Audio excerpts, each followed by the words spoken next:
¿Admitimos a todos, no, Nacho? Vale. Ya, pues vamos a comenzar entonces, Diego. Segunda vez que te presento, creo. De verdad. Bueno, ya se están conectando todos, ¿sí? Bueno, bienvenidos. Muy buenas tardes, buenas noches para algunos. ¿Cómo están? Bienvenido a todos los que se están conectando. Mi nombre es Diego Laguna, soy parte de Jóvenes Fields y hoy es un honor dar inicio a esta jornada que está enmarcada en un ciclo de conferencias y paneles de conversación que iremos realizando todos los meses a través de esta plataforma y que estará destinada para todos los jóvenes de Iberoamérica, así que aprovecho de invitarlos a que participen y se sumen a las actividades de la FIL. Para quienes no conocen la FIL, bueno, es la Fundación Internacional para la Libertad. Está presidida por el Premio Nobel de Literatura, Mario Vargas Llosa, y bueno, es una fundación que tiene como principal objetivo la defensa de aquellos principios que constituyen las bases de la democracia, la libertad y la prosperidad, ¿verdad? Esta fundación nace como una iniciativa de un grupo de intelectuales y referentes de distintos think tanks desde Estados Unidos, Iberoamérica y también de Europa. Así que aprovecho a todos de invitarlos a que se sumen y también a que se conecten con nosotros en nuestras redes sociales, @Fundación Phil en Instagram y Twitter. Así que los invito a todos a que nos sigan. Bueno, esta fundación ha impulsado una iniciativa para que jóvenes también se involucren en estos asuntos y crea una agrupación que se llama Jóvenes Phil. Así que hoy, quienes somos parte de esta iniciativa, vamos a estar organizando todos los meses distintas conferencias con académicos y líderes de opinión de toda habla hispana para que reflexionemos en torno a la situación que vive Latinoamérica o Iberoamérica. Todos sabemos que Latinoamérica, o nuestra región, siempre da que hablar. La situación social, económica y política están siempre en conflictos en nuestra región y podemos ver que, por ejemplo, Chile, por un lado, es un país que ha aplicado políticas liberales en las últimas décadas, pero hace casi 3 años estalla con un conflicto social que hoy lo tiene en un proceso constituyente que busca cambiar todas las reglas institucionales del país, reglas que son bastante liberales por lo demás. También tenemos que en Brasil se siente un fuerte retorno al poder de Lula, y ya todos sabemos cuáles son las ideas que promueve Lula, o en Colombia el ascenso de Petro y sus ideas poco liberales. En el caso de Perú también hay mucho conflicto, el actual presidente se está enfrentando al Congreso, y bueno, hace más de una década que ese país también ha tenido una cantidad enorme de presidentes que han sido derrocados o que han renunciado. Y así también muchos países en la región que entran y salen en constantes conflictos. Entonces pareciera que Iberoamérica en general tiende a frenar el progreso en sus sociedades, tiende a no adoptar políticas liberales, que sin duda han sido un éxito en cada país donde se aplica. Entonces aquí la pregunta es, ¿qué ocurre en Iberoamérica? ¿Qué ocurre con nosotros? ¿Qué ocurre con las personas, con sus políticos, que no permite que el liberalismo se instale en nuestra región como sí lo hacen las grandes potencias como Europa y Estados Unidos? E incluso, si queremos ser solidarios, podemos considerar a China y la India, que al menos están aplicando políticas liberales en cuanto a su economía. ¿Cuáles son los desafíos del liberalismo hoy para Iberoamérica? Es una gran pregunta y para eso hemos invitado a un gran experto en esta materia, a quien les presento. Él es Diego Sánchez de la Cruz, que tengo el honor de presentarlo nuevamente, ya que hemos estado compartiendo en otras organizaciones y actividades similares como esta. Diego es director de la consultora de negocios Foro Regulación Inteligente, ejerce como profesor en el Instituto de Empresa y la Universidad Camilo José Celá. Es destacado analista económico, colabora frecuentemente con distintos medios de comunicación, incluyendo prensa como El Mundo, Actualidad Económica, perdón. También en radio, participa en televisión como en Antena 3. Y es autor de distintos libros, como por ejemplo su última publicación, Liberalismo a la Madrileña, y también ¿Por qué soy liberal?, que tengo entendido que ya ha vendido muchas de sus ediciones. Y bueno, también Diego es licenciado en Ciencias de la Información de la Universidad de Nefrija y ha tenido un programa de intercambio en la Universidad de San Diego en Estados Unidos, tiene un posgrado en Comunicación Política y un máster en Relaciones Internacionales. Y Diego es considerado uno de los expertos económicos más influyentes de España, tanto en el ámbito mediático como en la esfera política. donde sus propuestas han sido adoptadas por distintos partidos. Así que Diego, es un honor tenerte con nosotros. Muchas gracias por sumarte y aceptar esta invitación y bienvenido a la FIL. Muchas gracias, Diego. Muchas gracias a todos por haberos conectado a esta sesión en vivo, y a quienes estéis siguiendo la grabación, pues también enviaros un saludo a todos. Desde el primer momento en el que la Fundación Iberoamericana por la Libertad me plantea la posibilidad de organizar este encuentro, dije que sí, sin dudarlo. Han sido muchos los eventos de la FIL a los que he podido asistir a lo largo del tiempo.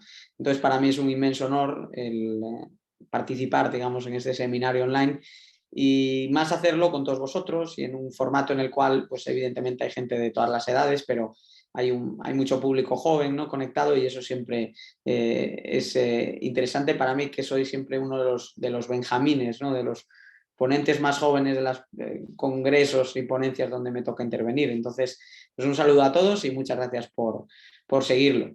El tema que le hemos dado al encuentro es el de los retos y desafíos que enfrenta el concepto de libertad en Iberoamérica, y por lo tanto pues me referiré tanto a España como a los países de Hispanoamérica durante la próxima, un poquito media hora aproximadamente, y después dedicaremos un tiempo parecido a una sesión de preguntas y debate con todos vosotros para que el formato sea muy interactivo.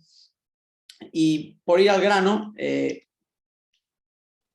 pienso que en general los últimos años han sido muy complicados desde el punto de vista de la defensa de las ideas liberales entendidas en sentido amplio, puesto que la emergencia sanitaria asociada al coronavirus ha sido combatida por la práctica mayoría de los gobiernos, empleando y desplegando todos los resortes del poder político, todos los resortes de intervención económica y, en definitiva, toda la maquinaria del Estado. Cuando se enfrenta uno a una estrategia tan fuerte, tan concertada a nivel internacional, en la cual a la población se le confina en su domicilio, la última vez que hablé con la FIL, además, lo hice pues como todos los que estábamos conectados, ¿no?, encerrado en casa, ¿no?, sin oportunidad de salir, de moverse, de trabajar, de viajar con libertad. Ante circunstancias tan adversas, no es de extrañar que la defensa de estas ideas pues, haya enfrentado un test, ¿no?, una prueba muy grande en los últimos tiempos, ¿no? Pero pienso que precisamente en las dificultades de este bienio 2020-2021 están también algunas de las respuestas a los problemas que estamos enfrentando hoy.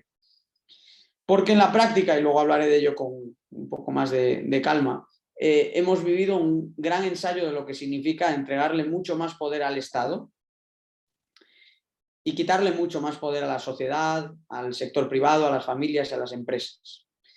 Hemos vivido una apuesta por negar la responsabilidad del individuo, un intento de trasladar la idea de una seguridad plena y absoluta a aquel que entregue y ponga su vida en manos del Estado. Y lo que nos hemos encontrado es que, como no podía ser de otra forma, las soluciones a problemas complejos nunca van a venir por la vía de las recetas simples, pero menos aún si esas recetas simples se basan en el poder centralizado, en la toma de decisiones uniforme y, en definitiva, todas las carencias que le son propias a la acción estatal, pero que, llevadas a un escenario en el cual el gobierno se arroga poderes especiales en la economía, en la sociedad, para controlar todo, para regularlo todo, pues se genera evidentemente una situación que yo creo que ha provocado un enorme malestar, puesto que han sido millones de ciudadanos los que han comprobado cómo se les restringían de forma no justificada algunos de sus derechos, algunas de sus libertades más esenciales, todo en nombre de una supuesta seguridad, de un supuesto cuidado sanitario que en la práctica, y como hemos visto, no quedó garantizado de tal manera. Entonces hemos tenido un ensayo en la desglobalización, si se quiere. Hemos tenido un ensayo de lo que podríamos considerar la cesión de control, esa especie de tecnodictadura supuestamente amable que cuida por nosotros, pero que lo vigila todo, lo controla todo, lo limita todo, lo restringe todo, eso sí, por nuestro bien siempre, según nos dice su propaganda. Y en última instancia lo que tenemos por el camino es una larga lista de fracasos en prácticamente todos los países que han optado por estas estrategias, que en última instancia ni siquiera han sido efectivas desde el punto de vista sanitario, menos aún económico. Entonces yo voy a compartir una presentación en los próximos minutos para referirme a algunas de las cosas que creo que hemos aprendido. Hubiese sido inteligente por mi parte no borrar ahí está, el titular de la presentación, ya está, arreglado. Y empezando a disertar sobre todo esto, cuando estaba componiendo un poco la intervención de esta tarde, unas cosas que más me preocupaba era la de recalcar que en frío, si hablamos de lo que nos dice la evidencia disponible, en clave económica, en clave política, yo creo que ya a estas alturas de la película resulta evidente y abrumador que los sistemas económicos liberales arrojan mejores resultados en el plano de la producción. Es decir, las economías capitalistas generan más riqueza, generan más desarrollo, son más eficientes en la reducción de la pobreza, ofrecen más oportunidades a sus ciudadanos y, por lo tanto, no parece haber una razón objetiva, se tenga la posición política que se tenga, para renunciar a lo que es evidente, que es que incluso el que aspire a una redistribución de la riqueza no puede ignorar que esa redistribución arranca por la creación de una riqueza y esa creación se ha demostrado que es muy superior bajo un sistema de mercado. Tanto así que la renta media de un habitante que vive en un país socialista es 8 veces inferior a la renta de una persona que reside en un país capitalista, como nos demuestran los índices de libertad económica. Luego, en el plano político también, los sistemas democráticos han demostrado que tienen un desempeño en última instancia más satisfactorio por lo que estamos viviendo ahora mismo en el este de Europa, ¿no? Porque en última instancia, y llevado a sus últimas consecuencias, nadie quiere vivir bajo un tirano como Putin, nadie quiere que los gobiernos que han aplicado medidas extraordinarias tan dañinas, tan duras en esta pandemia, tengan ese poder en tiempos de emergencia y en tiempos de normalidad. Y por lo tanto, esta crisis lo que ha puesto a prueba no es eso, porque creo que a estas alturas, insisto, la película desde el punto de vista más objetivo ya deberíamos ser todos lo suficientemente maduros de entender, de asumir que no hay un modelo que haya demostrado ser más eficiente, más eficaz, más válido que la economía de mercado. Tampoco conocemos un modelo de sociedad abierta que funcione mejor que el democrático, pero las crisis ponen a prueba todo eso. Y ponen a prueba las instituciones formales en las que se asientan esos sistemas, pero también las instituciones informales. Esto es muy importante hacer esa diferenciación, porque un país tiene reglas, tiene normas, tiene constituciones, tiene leyes, tiene parlamentos, tiene poderes ejecutivos, legislativos, judiciales, pero tiene también una población que tiene una serie de creencias, de valores, de nociones compartidas de lo que está bien y lo que está mal, de cómo se confía los unos en los otros. En definitiva, una serie de instituciones que son informales, pero que son las que le dan sentido a las instituciones formales. Y en el caso de la pandemia hemos observado en ambos frentes un retroceso muy grande. Y no deberíamos culpar solo o echar solo la mirada al poder político. También es un hecho que muchos ciudadanos, ante el miedo que les generaba esta situación de emergencia sanitaria, se han hecho esa pregunta y han resuelto que estaban a favor de las restricciones impuestas por el Estado. Detrás de esa persona que viste y que lleva una mascarilla por la calle a pesar de que no haya nadie a su alrededor, detrás de toda esa persona que en última instancia está a favor de que se tomen restricciones sanitarias que no son eficientes, que ni siquiera tienen sentido desde el punto de vista de la preservación de la salud, hay una mente que en último momento, cuando ha tenido que elegir entre libertad y seguridad, se ha dejado llevar por un falso discurso de seguridad y ha renunciado a su libertad. Y por ese camino, en ese equilibrio de instituciones formales e informales, se empieza a erosionar la cultura de la libertad, porque no puede haber sociedad libre sin valores liberales entre las personas, sin una creencia esencial en que, por ejemplo, el cuidado en una pandemia es algo que nos corresponde ante todas las personas, que no podemos o no deberíamos forzar a tomar restricciones sanitarias tan duras como se ha hecho, sino que partiendo de la información, de la base, de que conozcamos todos cómo opera el virus, cómo se propaga el virus, tenemos que aceptar que la gente tiene que tomar decisiones al respecto y protegerse de la forma que considere más apropiada. Lo mismo sucede con la economía de mercado, por cierto. Joseph Schumpeter escribió en su día, ¿no?, sobre lo inviable que es una economía de mercado, un capitalismo sin capitalistas. Deirdre McCloskey le ha dedicado muchos libros a explorar la importancia que tienen los valores de la sociedad como respaldo y sustento de una economía de mercado. Allí donde no se trata de quizá celebrar, pero allí donde se respeta al empresario, se respeta el principio de propiedad, la economía de mercado funciona mejor. Allí donde hay instituciones formales que teóricamente respaldan la economía de mercado, si no se mantiene esa creencia social en los valores, las costumbres, la confianza, los usos que le son propios a una economía de mercado, el sistema no puede terminar de funcionar. Y yo me gusta citar un caso, yo creo, radical en este sentido, que es el de la Constitución de Afganistán. Cualquier politólogo que analice la Constitución de Afganistán podrá comprobar que es una constitución que está muy bien redactada, porque se formuló por parte de algunos de los mejores expertos en ciencias políticas, derecho público, etcétera, del mundo. Claro, el país estaba intervenido, había que intentar procurar dentro de aquella misión que se articuló, coordinada por la ONU, por Estados Unidos, que Afganistán tuviese un futuro independiente, y se le dotó de una constitución muy válida. Claro, el problema es que tú puedes codificar, por ejemplo, la igualdad entre hombre y mujer ante la ley, pero si luego prevalecen en la sociedad valores contrarios y que no respetan, por ejemplo, la igualdad de la mujer en mismo plano con el hombre, pues de poco sirve que formalmente la institución haya sido corregida, y de hecho tenga una constitución que formalmente es muy buena, pero que informalmente no tiene un respaldo social suficiente para asentarse. Entonces, los sistemas de libertad no podemos entenderlos sin los mix de políticas económicas, sanitarias, etcétera, que hemos visto, pero también sin los valores y los comportamientos sociales que le dan sustento y le dan sentido a todo aquello. Entonces, hoy tenemos que relanzar la agenda liberal. Hoy nuestras ideas ya no pueden ser expresadas de la misma manera que en 2019, nuestras prioridades no pueden ser las mismas, porque el mundo ha cambiado, han resultado evidentes algunas carencias de nuestro discurso y tenemos que enfrentarlas. Pero al mismo tiempo yo creo que hay lecciones liberales en esta pandemia. La más importante de ellas es que hemos visto experimentos que son radicalmente antiliberales en muchos frentes. Ha sido casi un ensayo en la desglobalización. Queríamos un mundo de repente menos interconectado. Entonces hemos tenido menos movilidad, menos comercio, menos integración, y hemos recelado continuamente de la idea de que con una sociedad más abierta saldríamos de todo ello.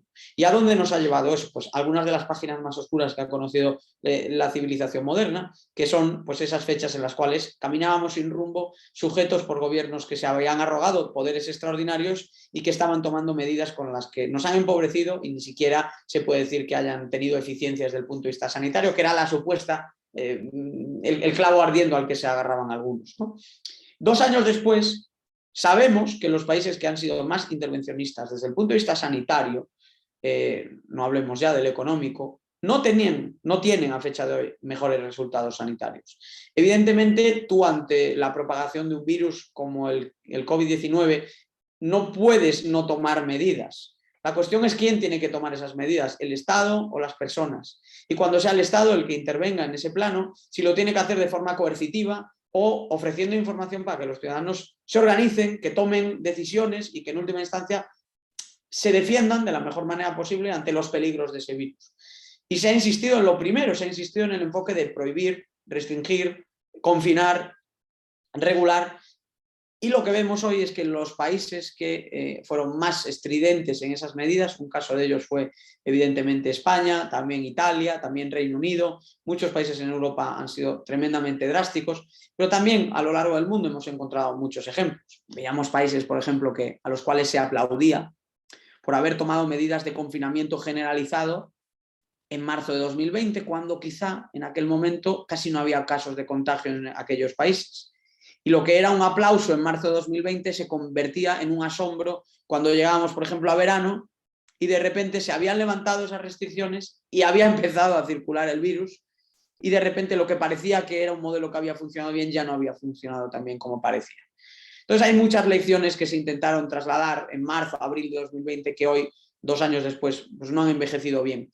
De modo que la receta liberal, que en esencia lo que nos recuerda es que no hay libertad sin responsabilidad, pero que también no hay progreso sin libertad, en estos momentos de dificultad, lo que nos han demostrado las circunstancias vividas en los últimos años es que necesitamos sistemas antifrágiles, que se crezcan ante la dificultad, que se crezcan ante el desorden, que se adapten a los problemas. Y muchos de nuestros gobiernos y de nuestros países lo único que han sabido hacer en estas circunstancias tan difíciles ha sido prohibir, restringir, vetar y todo en nombre de unos objetivos que en la práctica no se han cumplido. Por lo tanto, no es cierto que si le entregamos nuestra libertad al poder, no es cierto que si cambiamos libertad por seguridad obtendremos seguridad. Además, por el camino perderemos libertad. Entonces, la próxima década tiene que marcar un punto de inflexión porque la agenda liberal, francamente, ha vivido tiempos difíciles. Ha habido mucha inestabilidad política. El auge del populismo y del radicalismo en todo tipo de circunstancias, ¿no? En España, en América, a ambos lados del Atlántico, ha generado un shock atroz a nuestros sistemas políticos. El reto de la izquierda bolivariana ha sido tremendo, ha causado un daño enorme, ha arrasado por completo algunas de las economías de Iberoamérica. Aquí en España sufrimos a un gobierno social comunista en la actualidad que en esencia por el flanco de Podemos está compuesto por integrantes de esa izquierda o representantes, digamos, en Europa de esa izquierda bolivariana y por lo tanto tenemos que darle una respuesta a eso. Y también el impacto de dos profundas crisis, no una, sino dos. Una gran recesión, 2007-2008, que en América se hizo notar de forma un poco más tardía cuando fueron cayendo los precios de las materias primas, aunque al menos eso permitió demostrar que el sistema de crecimiento del socialismo bolivariano estaba desnudo y no se sostenía sin aquel crecimiento basado en la materia prima. Y el impacto ahora de la crisis del COVID-19, que ha sido una crisis sanitaria, económica, etc. Entonces, el punto de partida, si lo queremos medir, a mí me gustan mucho los índices, los rankings, si lo queremos medir, pues sería este, ¿no? Tenemos una región cultural como sería la nuestra, ¿no? Porque el hecho de que España esté ubicada en Europa, pero que compartamos tantas cosas con América, nos sitúa dentro de esa comunidad iberoamericana, ¿no? Y si estudiamos cómo estamos, pues podemos ver que en el flanco de la libertad económica y en el flanco de la libertad política se repiten muchos patrones, ¿no? Algunas de las economías con más libertad económica de América y España comparten posiciones de partida en el plano político. Esto nos viene a recordar que, aunque no existe una correlación plena, sí es habitual que las economías de mercado generen sistemas políticos más abiertos, de la misma forma que no es ninguna casualidad que en los países con menos libertad económica la democracia haya sufrido fuertes golpes. No es tanto el caso de Argentina, donde las instituciones creadas antaño eran tan fuertes que la deriva ha sido un poco amortiguada por esa persistencia, ¿no? de las instituciones de antaño, pero claro, echad un vistazo, ¿no? Los tres países de cabecera del índice, los tres países con más libertad económica de la región, serían Chile, Uruguay y España, y algo parecido nos dice el índice de libertad de política democrática, ¿no? Que serían Uruguay, Costa Rica, España y también con Chile bien situado. Lo mismo, por ejemplo, las dos posiciones de cola, las dos economías con menos libertad son también los dos sistemas políticos con menos libertad, Venezuela y Cuba, y se supone también una correlación similar pues, en otros sistemas. Ahí podéis ver Bolivia, por ejemplo, mal parado en ambos índices, México, por ejemplo, languideciendo una posición intermedia, etcétera, etcétera. Entonces, el punto de partida sería ese. Está claro que dentro de una misma comunidad puede haber distintos sistemas, por lo tanto, cuando hablamos de Iberoamérica en términos genéricos, estamos dejando de reflexionar sobre las diferencias que hay en clave interna, pero sí que es verdad que cuando comparamos estos resultados en clave internacional no son satisfactorios. Porque, por ejemplo, en clave de libertad económica, como podéis ver, la mayoría de los países están más o menos en torno a una puntuación de 60 sobre 100. Y por comparación, las economías más desarrolladas del mundo se mueven aproximadamente una puntuación de 80-85 puntos sobre 100. Por lo tanto, hay una brecha de entre 20 y 25 puntos de libertad económica que nos tiene que hacer reflexionar mucho sobre esto. O por poner otro ejemplo, en clave de democracia, los sistemas en América Latina prácticamente ninguno está puntuado como una democracia plena. De hecho, solamente España, Costa Rica, Uruguay, Chile están en torno a esas posiciones, ¿no? En las mediciones que hace la revista The Economist. Y sin embargo, muchos países de la región lo que plantean son sistemas políticos que han salido muy golpeados por todo tipo de crisis políticas, institucionales, económicas y que en última instancia también han enfrentado un reto enorme, que es ese virus, ¿no? del populismo bolivariano que ha hecho tanto daño en las instituciones de países pues como Venezuela, por ejemplo, sin ir más lejos, que en ese ranking tradicionalmente habría estado mejor situado, pero también México, ¿no? Por ejemplo, la deriva de México con un presidente que quiere hacer lo mismo que ha pasado ya en toda la región, es decir, perpetuarse en el poder, ir hacia la reelección indefinida, cambiar las reglas constitucionales, bueno, nada que no hayan visto muchos ciudadanos, pues, por ejemplo, de Venezuela, lo que en parte está intentando combatir Chile, que por cierto además está perdiendo libertad económica a marchas forzadas, también está bajando los índices de democracia y que efectivamente pues eso en última instancia se irá traduciendo en menos niveles de bienestar. Entonces el punto de partida es ese y así estamos de cara a lo que es esta década crucial, en mi opinión, para el futuro de Iberoamérica. Entonces yo, que acabo de publicar un libro recientemente titulado Liberalismo a la madrileña, os animo a consultarlo, tengo aquí una copia. Se puede encontrar también en América, ¿no? Hoy en día a través de las webs como Book Depository, por supuesto Amazon y demás.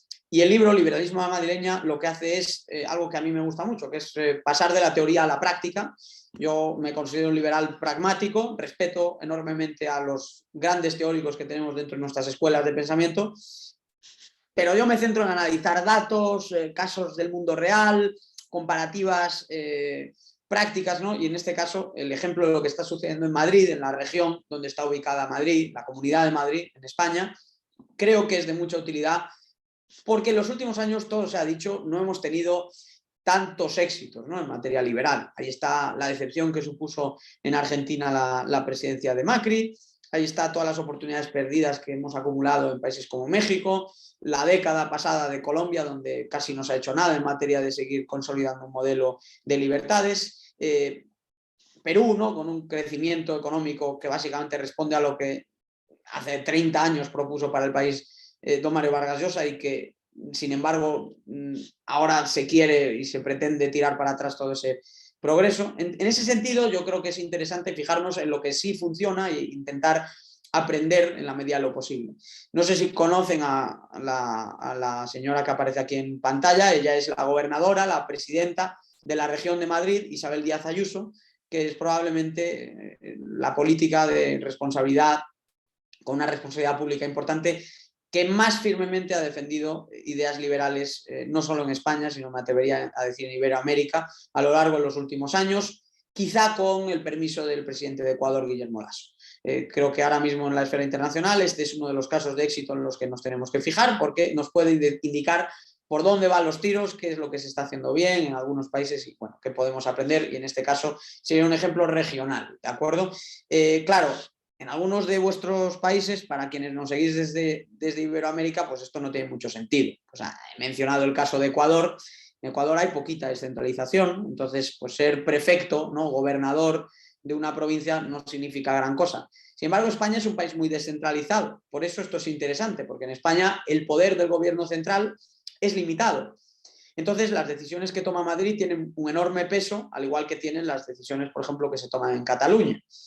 Madrid ha aprovechado, por lo tanto, que existe una descentralización muy importante de la autoridad política y económica en España para consolidar un modelo económico liberal. Y esa política tiene aproximadamente 20 años de trayectoria.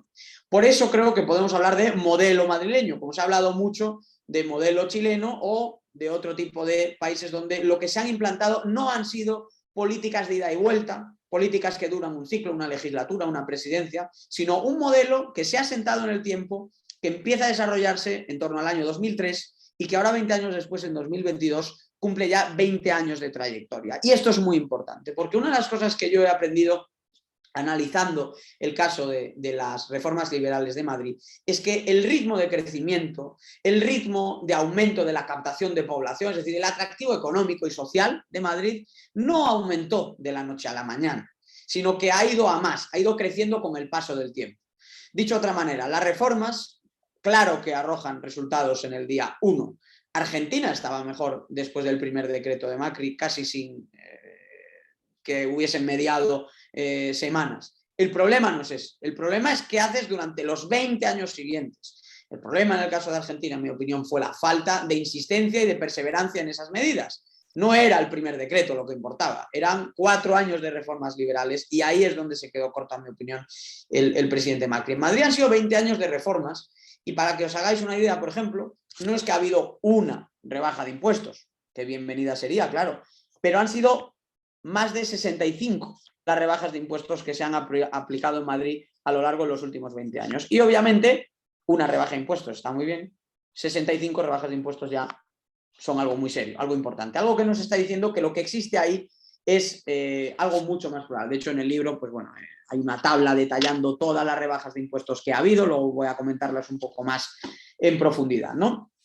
Pero para mí el mensaje central, para empezar, es eso, la importancia del modelo, de la coherencia de la política económica que se ha venido aplicando en Madrid, que no tiene 1 año, 4 años de recorrido, sino que tiene ya 20 años de trayectoria. Y por eso la gente se empieza a fijar ahora, porque los resultados después de 1 año, 4 años, evidentemente van a ser buenos. Pero aquí lo importante es que se han aplicado políticas liberales por 2 décadas. Y eso deja un pozo que empieza a calar, que empieza a generar un cambio de incentivos en la sociedad. En mi opinión, ha habido 3 factores que han favorecido la apertura del sistema económico y político madrileño hasta convertirse en lo que soy, un referente, tal que yo pues, he empezado ya a hablar de Madrid en este libro como la capital del capitalismo en Europa, puesto que considero que ahora mismo no hay ninguna gran ciudad en Europa que tenga claramente un marco de ideas, de políticas económicas tan libres como las de Madrid. España no es una economía con mucha libertad económica comparado con países pues, de nuestro entorno, tenemos una libertad económica media.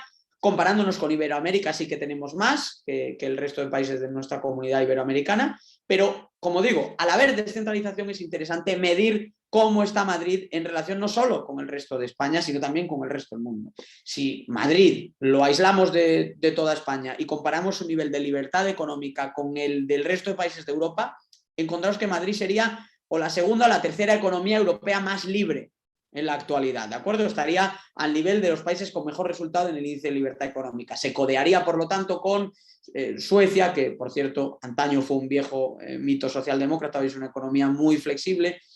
Irlanda, que evidentemente es otro modelo a seguir. Estonia, bueno, Madrid jugaría en esa liga y por eso es importante explicarlo, ¿no?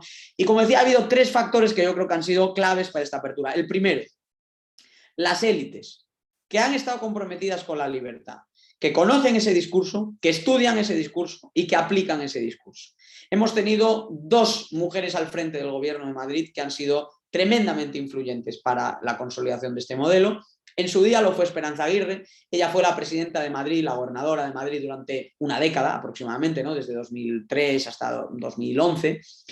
Salió reelegida 3 veces, fue una figura tremendamente carismática y fue una figura política comprometida con estas ideas. Lo digo porque, evidentemente, como liberales esto nos genera a veces un cierto desasosiego, ¿no? ¿Significa entonces que necesitamos algún tipo de liderazgo carismático? ¿Significa que no basta con las ideas, no basta con la teoría? Pues es posible que no baste. Es posible que la teoría sea condición necesaria, pero no suficiente para llevar a cabo una gran transformación del marco de política, sociedad, economía de una región, de un país. Y en ese sentido, si echáis una vista atrás y pensáis en algunos de los grandes referentes a la hora de introducir políticas liberales, pues algunos de ellos han sido líderes muy carismáticos y muy fuertes, ¿no? Margaret Thatcher en Reino Unido no era una primera ministra más, fue una figura transformadora.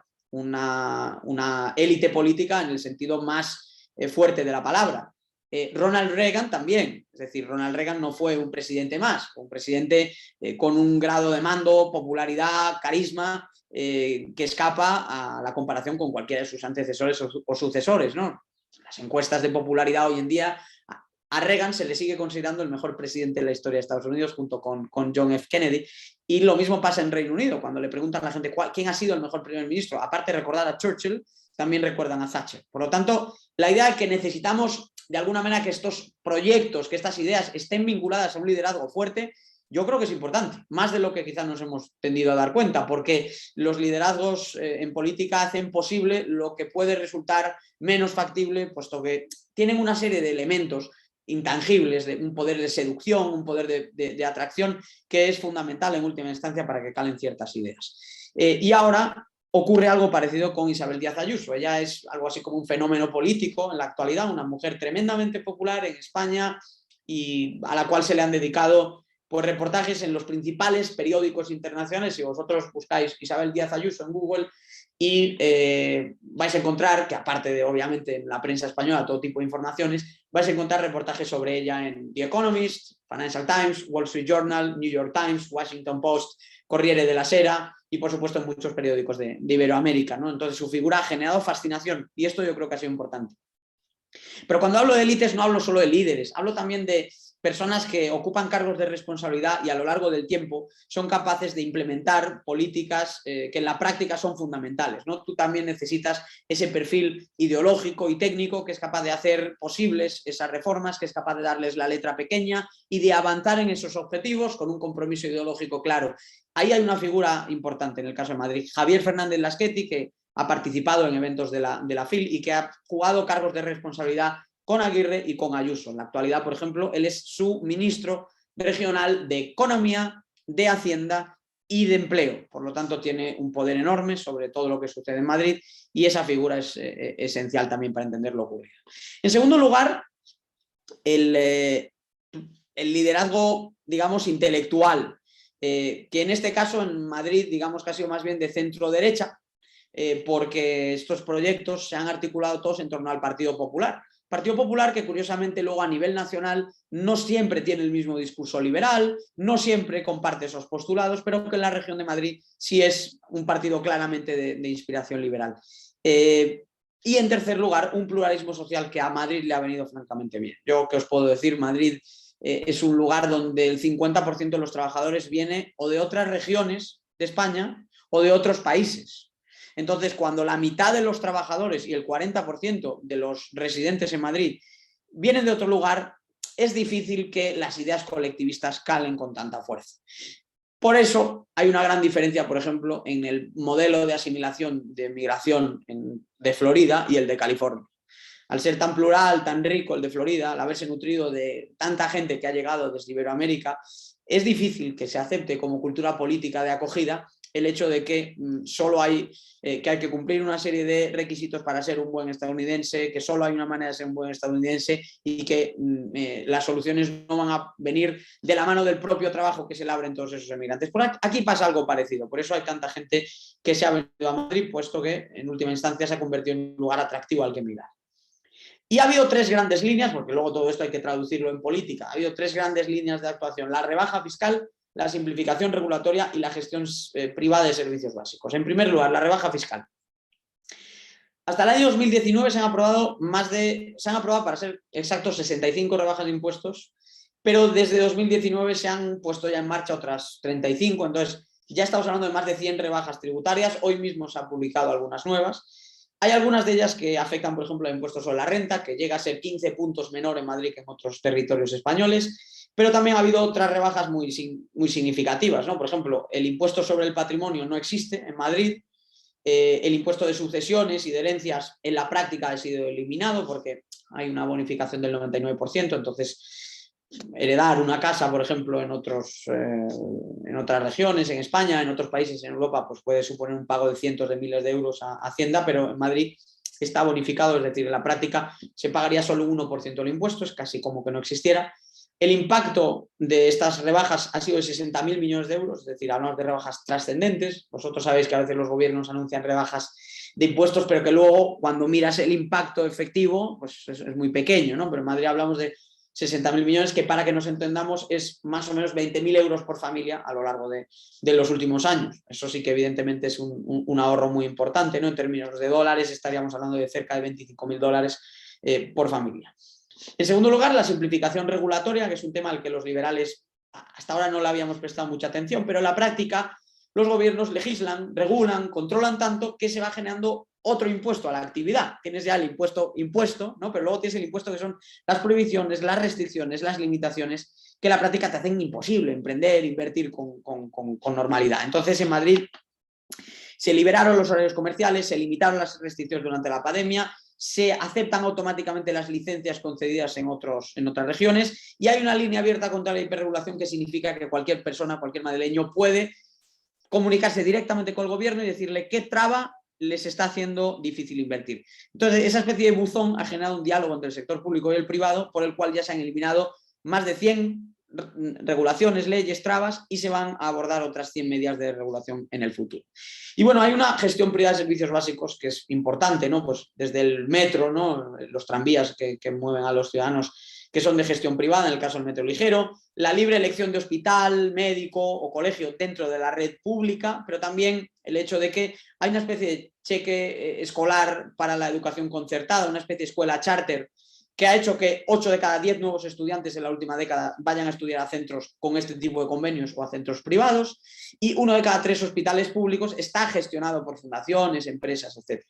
De modo que yo creo que hay un modelo coherente, ha enfrentado 2 crisis y ha salido reforzado. La apuesta ha demostrado el tiempo que es ganadora, puesto que en Madrid gobierna el mismo partido desde hace ya... Perdón, ya dejé de compartir, sí, perfecto. Desde hace ya 25 años, y por lo tanto todo esto ha tenido un efecto positivo, que en última instancia lo que nos recuerda es que, bueno, que hay un camino de la libertad, en este caso es el liberalismo a la madrileña, el caso madrileño yo creo que es interesante utilizarlo, para, bueno, recordar que en última instancia, para responder a todos estos retos que enfrentamos hoy en día, hay soluciones, y las soluciones liberales arrojan buenos resultados. Aceptemos preguntas durante el próximo cuarto de hora y conversamos de todo ello. Buenísimo, muchas gracias Diego por tu presentación.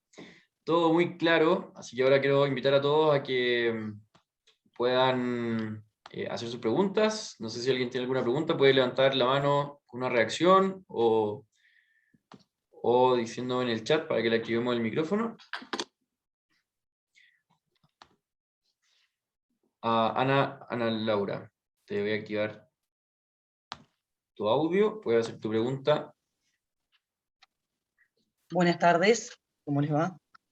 Yo quería hacer un comentario y después realizar una pregunta, o sea, ya que los rasgos en nuestro país, colectivistas, populistas, están impregnados ¿no? O sea, en muchas, digamos, no sé cómo explicar, dame un segundo. Parcial o totalmente en el pensamiento del país, o sea, de cómo llegar y cómo transmitir las ideas liberales, porque bueno, yo vivo en un pueblo y lo veo en un segmento más pequeño, que hay mucha gente que tiene un pensamiento completamente populista y otra gente que tiene pensamiento parcialmente populista. O sea, desde el liderazgo, pero en segmentos sociales más pequeños. ¿Cómo se puede hacer? ¿De qué manera? Si hay alguna posibilidad de hacerlo. Mira, Ana Laura, gracias por tu pregunta. Verás, en Madrid la libertad que se ha desarrollado y desplegado se puede tocar con la palma de los dedos. ¿Por qué? Porque tú, por ejemplo, puedes elegir a qué médico asistir dentro de la red pública. Y si quieres desplazarte a un hospital que es de manejo privado, pero que está incluido dentro de la red pública, lo puedes hacer. Entonces tú estás tocando, puedes tocarlo, ¿no? Bueno, no vas a tocar al doctor, ¿no? Pero como tiene una dimensión física. No es hablar de libertad en genérico, es dejarle elegir al ciudadano lo que quiere hacer con sus impuestos. Por ejemplo, si esa persona se va al paro, puede exigir que se le atienda en una o en otro servicio de empleo público y privado. No se da por bueno que tiene una oficina estatal a la que acudir y que apuntarse ahí en la lista del paro, de donde no va a salir nunca si no es por su propio esfuerzo. El colegio, el 95% de las familias consiguen que su hijo vaya al colegio que ellos quieren, no al que les asigna un burócrata dentro de la red pública, y el 80% de los madrileños pueden, y de hecho van, a centros también concertados o privados durante la última década. ¿Y qué hacen, por ejemplo, con los centros concertados? Pues es una especie de cheque escolar. El ciudadano paga aproximadamente unos $150, para que nos hagamos una idea, pero el Estado financia la diferencia, pero en vez de dedicar ese dinero a financiar plazas en la educación pública, lo dedican en la red privada, solo que con un descuento. O sea, sale más barato para el contribuyente, pero además te permite elegir dentro de centros públicos a los que puedes acudir con libertad de elección, no por distrito, ¿no? Te tocó ir, tu hijo va a estar... Entonces, las familias eligen y tienen ese poder de elegir, y se plasma en hechos reales del día a día. La salud, la educación, la búsqueda de empleo, y además las bajadas de impuestos han sido radicales. Se notan en el bolsillo.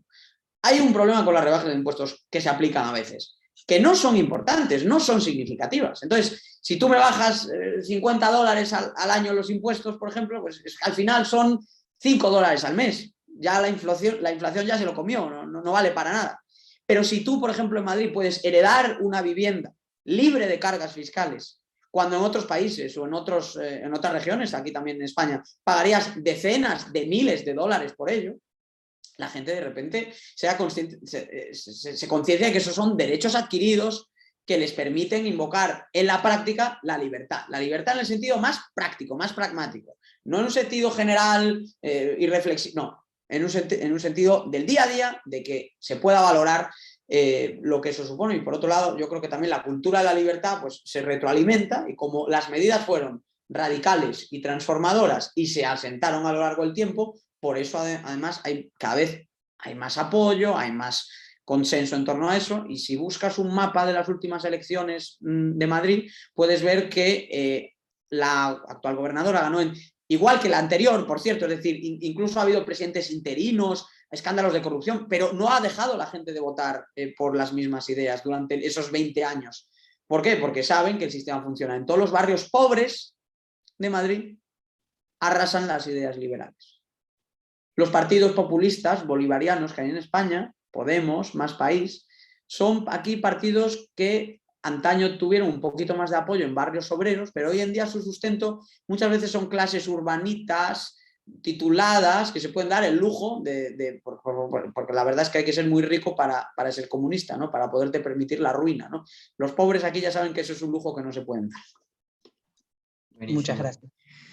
Tenemos otra pregunta de Juan Carlos Chávez. Juan Carlos, ¿puede activar tu micrófono? ¿Qué tal? ¿Cómo les va? Buenas tardes. Estoy hablándoles desde la Ciudad de México. Y Diego, coincido muchísimo contigo y con muchas otras personas, seguramente de este grupo de personas que te estamos siguiendo y escuchando.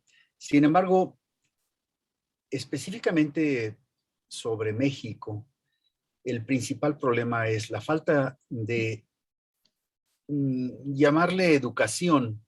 No me refiero a buenos modales, ¿eh? Me refiero a educación en el sentido de saber que existen otros mundos, cómo funcionan esos otros mundos y qué quiere decir liberal. Y hay una gran problema en cuanto a la desigualdad. Esto que tú mencionas y las gráficas que tú pones son accesibles para muchísima gente, pero al menos en mi país no son entendibles para muchísima más gente. Eso provoca que el liberar impuestos, que el dar más libertad a que la gente haga lo que quiera, no resuelve la desigualdad. Yo soy liberal, pero tengo que reconocer que en nuestros países, no sé en España, pero en nuestros países y en particular en México, hay una enorme desigualdad en el campo que provoca que las personas no tengan oportunidades. Y cuando hablo de oportunidades no es de que alguien llegue y les ofrezca, no, es que no tienen la capacidad mental para entender qué se podría hacer con ello. Juan Carlos. Las cosas van cambiando y van evolucionando. Yo soy de un pueblo y de cuando yo vivía ahí al día de hoy han cambiado muchísimo. Sin embargo, el tiempo avanza y como hace muchos años decían algunos amigos, mientras el pasto crece, el buey perece. Es decir, al ritmo al que vamos va a tomar varias generaciones para que la mayoría de nuestros países, al menos en México, entiendan qué se puede hacer con la libertad y tengan capacidad de hacerlo. Y Juan Carlos, yo solo, digamos, haría una intervención a este respecto que es fundamental para Iberoamérica, generar inclusión en sus sistemas económicos y más específicamente en sus sistemas laborales. Mientras tengamos en muchos países de Iberoamérica bolsas de economía informal, economía sumergida, que en la práctica es una forma de pobreza y que impide la normalización de las relaciones comerciales y económicas. Mientras tengamos ese componente tan grande, es muy difícil que se generen modelos de crecimiento ya más avanzados y más consolidados. Esto es un problema que tiene mucho que ver también con la rigidez laboral, con lo complicado que es formalizarse dentro de muchos países. Ahí están los estudios que se han hecho, pues, por ejemplo, en México, en Perú, donde puede ser necesario a veces años para registrar un título de propiedad, para dar de alta una empresa, toda esa pesadilla de las licencias burocráticas, el sinfín de impuestos que existen. En definitiva, los costes de operar dentro del sistema formal son muy altos y mucha gente termina excluida y operando en la informalidad, y eso es lo que hay que atajar, pero no prohibiendo, no persiguiendo a quienes están en esa situación, que son víctimas, sino ayudando a que quienes están en esa situación desigual, en esa situación de exclusión, se puedan incorporar al sistema sin tantas trabas, sin tanta burocracia, sin tanta problemática. Termino con una reflexión para pasar ya a las siguientes preguntas y responder a cuanta más gente mejor. De todas las regiones españolas, las más liberales son las que tienen menos economía informal, menos economía sumergida y menos informalidad. Es decir, el problema de exclusión laboral y social que también existe en América es más grave allá, pero aquí también hay problemas. Aquí también hay un 20% de economía sumergida y un 10% de fuerza laboral que no está dada de alta, no está formalizada. Pero eso es el agregado nacional. Cuando regionalizas los datos puedes ver que las economías con más libertad económica, los territorios en España con más libertad económica, tienen mejores indicadores, ¿no? Tienen menos exclusión, tienen menos desigualdad y tienen menos economía sumergida. Entonces, lo que vale para a nivel regional también se observa a nivel internacional. Algunas de las economías con menos economía sumergida, con menos exclusión laboral, son también las que tienen un marco de relaciones de trabajo, un marco económico más inclusivo. Y por lo tanto eso es fundamental plantearlo. Es una palabra que le gusta mucho a la izquierda, la inclusión. Pero la inclusión, ¿cómo? La inclusión no es el problema, la exclusión es el problema que hay que abordar. ¿Quién está excluyendo a los pobres? Desde luego que no el mercado, que lo único que ha hecho es reducir la pobreza. Lo que excluye a tanta gente del sistema es la imposibilidad de operar dentro del mismo en condiciones sencillas de acceso. Cuando tú generas una barrera que bloquea el acceso a tanta gente, evidentemente generas pobreza, generas exclusión. Gracias por tu pregunta y la siguiente, venga, Leonard Tinde. Genial. Sí, vamos a hacer las dos últimas preguntas. Sí. En honor al tiempo, Leonard. Hola, ¿qué tal? Felicidades, muy buena la presentación y muy interesante. Yo creo que quisiera rescatar algo que tú dijiste que usualmente, que estoy de acuerdo, usualmente los liberales nos enfocamos bastante en el debate sobre el nivel de los impuestos y a veces no nos enfocamos tanto en qué tan fácil es pagarlos, ¿no? Que eso también he escuchado que es muy importante y que va de la mano con la reducción de los trámites, que también incluye en este aspecto de la inserción laboral y tal. Y quisiera saber, porque también, o sea, en Ecuador tenemos el debate sobre, o sea, usualmente hay trámites que ni siquiera le sirven a la autoridad más que para recaudar dinero, que es esta parte casi fiscalista que también tienen los trámites, que también usualmente se olvida en el debate, que a veces simplemente es, hay trámites que sencillamente están para que el Estado pueda recaudar más, y eso creo que es interesante rescatar. ¿Y cómo ha sido este proceso de reducción de trámites en Madrid? Porque usualmente acá se habla mucho de la digitalización del Estado, pero se puede digitalizar también las ineficiencias, ¿no? Entonces, quisiera saber cómo se ha dado este proceso de reducción de trámites, si es que hay cierta digitalización y bueno, eso. Gracias. Gracias por tu pregunta. La cuestión de la digitalización efectivamente también puede llegar a ser una trampa. De hecho, yo me imagino que algunos conocéis el informe Doing Business que hacía el Banco Mundial, que se ha demostrado que era un informe trufado de errores y marcado por problemas de corrupción interna que había dentro del Banco Mundial, ¿no? Curiosamente, quien perpetraba todo aquello era Kristalina Georgieva, que ahora es la directora del FMI. Es decir, se prueba una corrupción dentro de una burocracia tan grande como el Banco Mundial y su autora, en vez de ser defenestrada, se convierte en directora del FMI, ¿no? Pero yendo al grano, en aquel informe del Doing Business se intentaba medir lo fácil, lo difícil que es abrir una empresa, ¿no? En la práctica, para reducir trabas, tú lo que tienes que hacer es hablar con el sector privado. y ponerte en la piel del sector privado. No actuar continuamente desde esa posición de fuerza y a veces de arrogancia de quien legisla, de quien gobierna, sino hacer un cambio de mentalidad y ponerte en la piel del otro, en el que está intentando emprender, trabajar, invertir y conocer cuáles son las circunstancias en las que se encuentra a diario. Entonces Madrid ha abierto un proceso de diálogo que está inspirado en las reformas que se hicieron en Canadá. Hay algunas provincias en Canadá que han liderado la mejora regulatoria. Algunas, por ejemplo, han reducido el número de legislación en vigor, el número de cargas, en un 30-40%.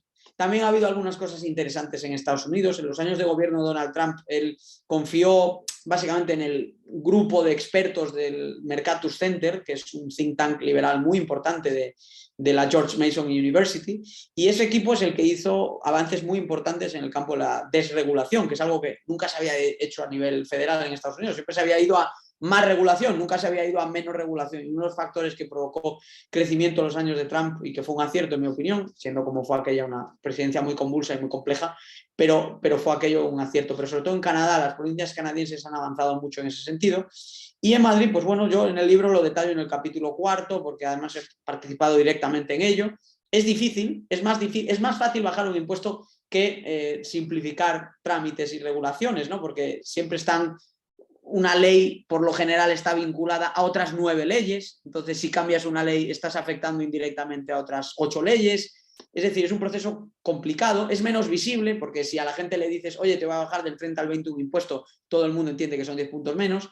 Si dices, oye, he eliminado 30 trámites, quizá hay gente que no lo entiende claramente qué supone para ellos, solo aquellos que se benefician directamente de la mejora regulatoria, pero hay que hacer ese empeño, hay que reducir trámites, hay que reducir burocracia, hay que quitar regulación ineficiente, porque por esa vía animas la inversión, animas el emprendimiento y disparas el crecimiento. Mira, Madrid tiene más producción económica que Cataluña, a pesar de que en Madrid vive 1 millón de personas menos.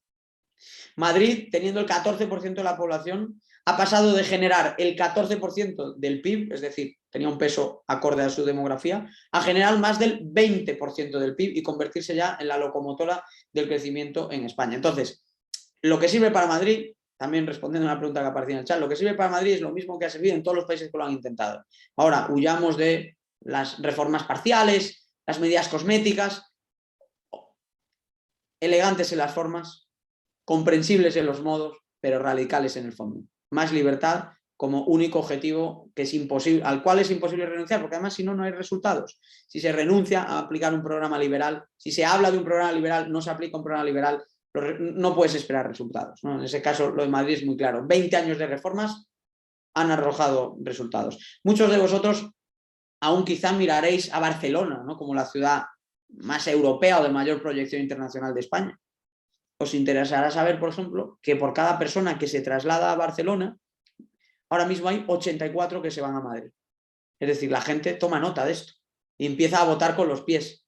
Y por razones económicas, sociales y culturales, huyen de modelos socialistas, nacionalistas, separatistas y se atraen por sistemas inclusivos, generadores de libertad y de oportunidad, como sería el caso liberal de Madrid. Última pregunta, José Jauregui.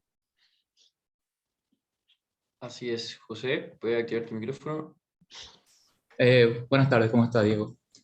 Sí, yo te quiero hacer una pregunta. O sea, como vamos a decir, como propuesta liberal, ¿cuál crees que debe ser la política a aplicar que es más, o sea, como que atrae más a las personas, ¿no? Porque, o sea, resumiendo un poco lo que han dicho, en América Latina hay un problema de que la gente no es adepta a las ideas de la libertad, o sea, choca mucho, por ejemplo, o sea, aquí con la palabra neoliberalismo y toda esta influencia del capitalismo malo y demás, o sea, son muy cerradas a ideas liberales que de repente pueden ser muy buenas, por lo menos vouchers escolares o vouchers sanitarios, son ideas muy buenas que a la final le traen un beneficio, pero la gente no las logra entender. Entonces, como programa, como proyecto liberal, ¿cuál crees que es esa política que de repente puede impactar en las personas de una manera de abrirse, ¿no?, a la libertad? Yo creo que hay que ponerse siempre en la piel de las grandes mayorías. Es decir, suprimir el impuesto sobre el patrimonio es algo que está muy bien para el conjunto de los madrileños, pero hay que explicar por qué. Porque en la práctica eso significa que hemos eliminado el impuesto a la riqueza. Y mucha gente de primeras lo que tiende a pensar es, bueno, pero eso solo beneficia a los ricos, ¿no? Sería la respuesta típica que da la izquierda. Bueno, cuando se hizo esto y cuando se dio aquella batalla, se insistió mucho en que por cada euro que se recauda en impuestos sobre el patrimonio, se pierden tantos euros de empleo, tantos puestos de trabajo y tantos ingresos de salario para la gente común. Tú siempre tienes que hablar al común, al ciudadano medio, al madrileño medio, al ecuatoriano medio, al mexicano medio, al argentino medio. Tienes que hablar con el español medio, tienes que hablar con la persona de a pie. Entre otras cosas porque tanto a nivel mediático como a nivel político, tu influencia tiene que estar en las mayorías. No puede ser un proyecto exquisito, de tertulia, de cena de intelectuales solamente. Tú tienes que aspirar, si aspiras a conseguir algo, obviamente, tienes que aspirar a llegar a las masas. Hay ideas para las cuales va llegando su tiempo. También no ignoremos eso. Al liberalismo le llegó su hora ya hace tiempo en Argentina, por ejemplo, y no se supo aprovechar. Pero había demanda electoral y social de un cambio político. Otra cosa es qué se hizo con aquel torrente. En Chile, que ahora está enfrentando una situación que muchos hubiesen creído impensable hace 10 años, también hubo por primera vez mayorías teóricamente comprometidas con perfeccionar, avanzar y profundizar el modelo, y lo que se hizo fue todo lo contrario. Entonces, también hay que entender que los momentos en política importan. Cuando se empiezan a adoptar políticas liberales en Madrid, se habló de generar oportunidades, pero es que ya 20 años después, ¿sabéis cuál fue el eslogan? Y con eso termino, de las últimas elecciones con las que, pues, para que os hagáis una idea, en Madrid hay 179 municipios, distritos, barrios, ciudades, y en esos 179 la candidatura liberal fue la más votada en 176. En todas las zonas pobres, en todas las zonas humildes, en todas las zonas rurales, en todo tipo de espacios, arrasó el mensaje liberal. ¿Cuál era su eslogan? Comunismo o libertad. Eso era lo que veíamos por la calle. No eran programas como a veces hacemos, no, comunismo o libertad, batalla ideológica, un mensaje claro al corazón de las personas, de los votantes. Oigan, ¿qué hay en juego en Madrid? Si gana la izquierda en España está defendiendo planteamientos bolivarianos. Si ganamos nosotros, estamos apostando porque esto siga siendo una región de libertad. Ese eslogan, ese mensaje, José, lo pones hace 20 años y no consigues ni un voto. Pero ese mensaje, 20 años después de haber hecho las cosas bien, aquí hay una hegemonía social, cultural, de corte liberal. Aquí la gente rechaza las ideas socialistas que antes hubiese aceptado porque le parecían más apropiadas, porque suenan mejor. Es que al final el socialismo siempre suena bien sobre el papel, ¿no? Salvo cuando el papel es un libro de historia. Y en la práctica lo que hemos visto aquí es que se toman las medidas, se aplican las medidas, se defienden las medidas, se piensa en el madrileño de a pie, se le explican los cambios, se defiende que eso genera inclusión y mira, la gente lo entiende, la gente lo asume y cuando se hacen las cosas bien, José, y a todos, recordad cuántos procesos de cambio históricos se han vivido en torno a grandes liderazgos liberales, muchísimos, y han sido muy fuertes y han transformado para mejor el mundo. Entonces estamos del lado bueno de la historia, pero sigamos buscando modelos en los que fijarnos porque hay que relanzar la agenda liberal después de la crisis económica, primero la pandemia, estamos tocados, es un momento difícil, la situación en Iberoamérica es complicada, pero hay soluciones y hay salidas. Muchas gracias a todos. Buenísimo.